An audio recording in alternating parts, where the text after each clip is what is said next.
Hi, Major Burma from the Mortgage News Network, coming to you from the MNN studios in New York. We have a Beyond Print interview featuring Tanya Brennan, who's the SmartCLOSE product owner for DocMagic. Tanya, thank you for taking the time out of the day to meet with us. Thank you, Andrew.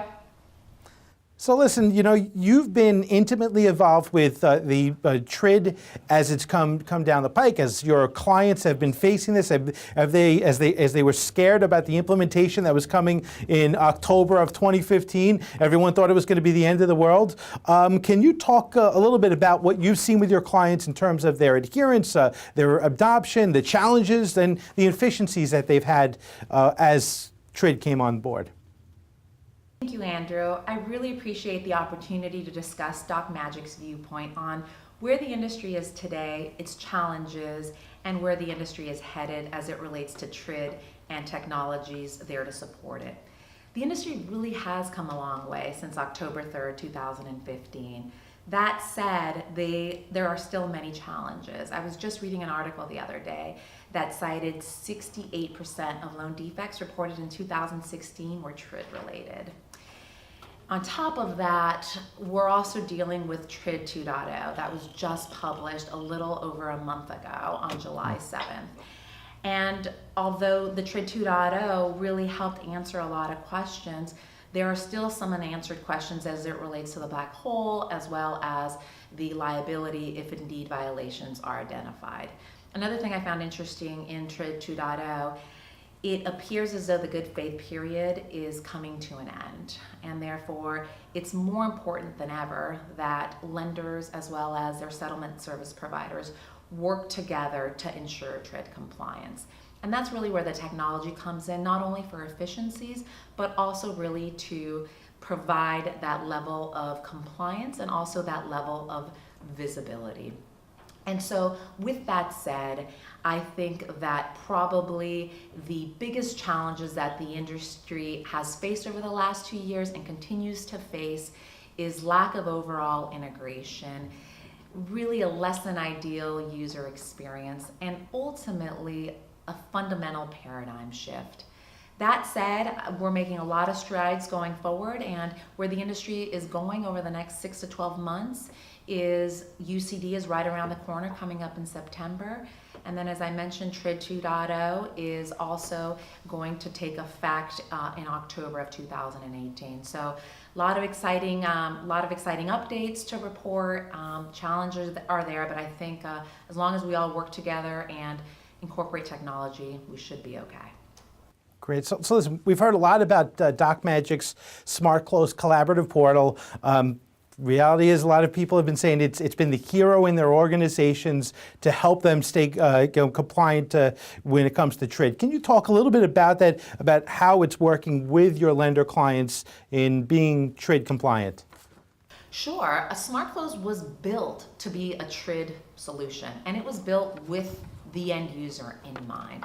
What makes SmartCLOSE more than just your average collaboration portal is that we have extensive integration. You mentioned our lender customers. DocMagic's been in the business for 30 years. We integrate with virtually all the LOS systems out there. We've also built an API for third parties such as title solution systems to integrate with SmartCLOSE. Having that bi-directional integration really differentiates SmartCLOSE. Also, another really critical feature at the end of it, collaboration is great, but if you're not compliant, you're gonna get penalized. And what DocMagic has done over the last 30 years is built a compliance engine, and that's what SmartCLOSE leverages. No reason to reinvent the wheel in that arena. Lastly, it's not a matter of just being TRID compliant, it's a matter of proving TRID compliance. So what SmartCLOSE does is it offers an extensive audit trail to prove that compliance. And again, all of this can be accessed through our API, so you never have to leave the comfort of your own system. You get the ability to access lender, get visibility into lender and settlement provider data. So that really, I think, makes SmartCLOSE different. And I could go on and on, Andrew, about the list of features around communication to include the messaging, the real-time chats, the ability to upload documents. I think some of the other collaborations probably have that, but those three that I mentioned around compliance, around extensive integration, as well as that audit trail really differentiate SmartCLOSE. So listen, there's no question it's feature rich. You got a lot of things that the lenders need. But in terms of the marketplace, how's the adoption of at least the SmartCLOSE platform? And Andrew, it's a very good question. SmartCLOSE was well received in the marketplace. That said, overall industry adoption is not where we want it to be. And it really goes back to those three things that I mentioned, which is the lack of overall integration. These title settlement providers are not going to want to log into 30 different portals. They're not going to want to go ahead and do duplicative data entry. I mean, it's overwhelming, and therefore it is absolutely essential that that integration be built in so that these parties can continue working in their everyday systems, but through our APIs, we support that visibility and that real-time update of data. So that is absolutely critical. Secondly, it's an overall paradigm shift. I mean, we are changing the way that since TRID, that this business of closing loans, of originating loans has been done, not only from a process perspective, but also from a technology standpoint, roles and responsibilities, all while having to adhere to very aggressive timelines and having to not only ensure compliance, but also having to prove it.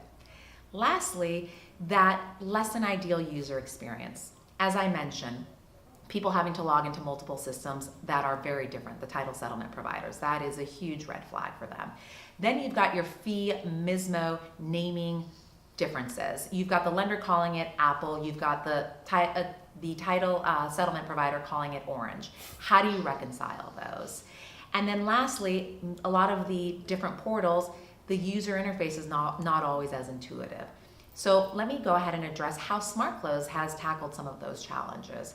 As it relates to the overall user experience, we have a very large footprint in today's in the lending industry. And so what we did was we sought their feedback. I mean, what better place to go to get feedback? So through focus groups, we really got a good understanding of what the lending community needed. We also, as part of these focus groups, started to invite title settlement providers to get their feedback, because that is also equally as important. So that's the way we tackled some of the challenges around the less than ideal user interaction. As it relates to integration, I've mentioned it now several times, having API and having that already established LOS integration really has made SmartCLOSE quite successful. We continue to see more adoption, but we're not there yet, Andrew. There's still a ways to go.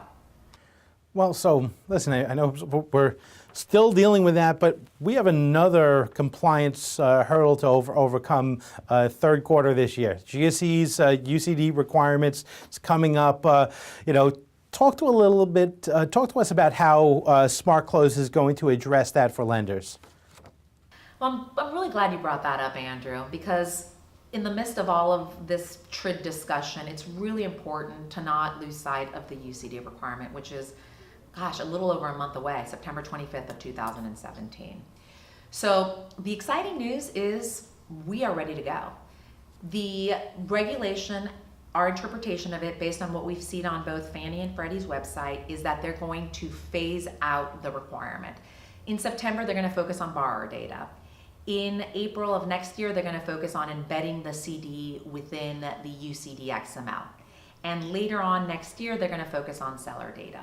Well, that's great, and the UCD data has over 200 data elements. What is really exciting about SmartCLOSE is that we're ready to go now across all of those phases. We have the borrower data, we have the seller data, and we have the embedded CD within the UCD XML. So in that regard, we're really excited and we feel very prepared. We're actually already testing with several of our customers in preparation for the September 25th deadline. And we have been verified by both GSEs that we're not only able to generate the UCD per their specification, but that we're also able to deliver it in the way that they specify. And the exciting part about SmartCLOSE is that you're able to really generate and deliver the UCD pre-close and post-close, because we continue to receive updates even after closing if there is a change to a recording fee.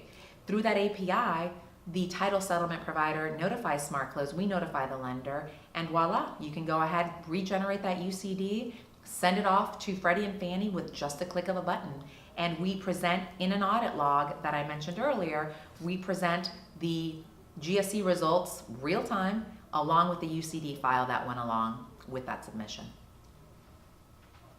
Wonderful. So listen, it sounds like a great time if you're a DocMagic client already and you have access to the SmartCLOSE technology, you're in a great position. If not, it's a great time to reach out to DocMagic to start doing business with you guys. Thank you so much, Andrew. I really appreciate your time today. Thank you so much, Tanya. And I'm Andrew Berman from the Mortgage News Network. Thank you for watching.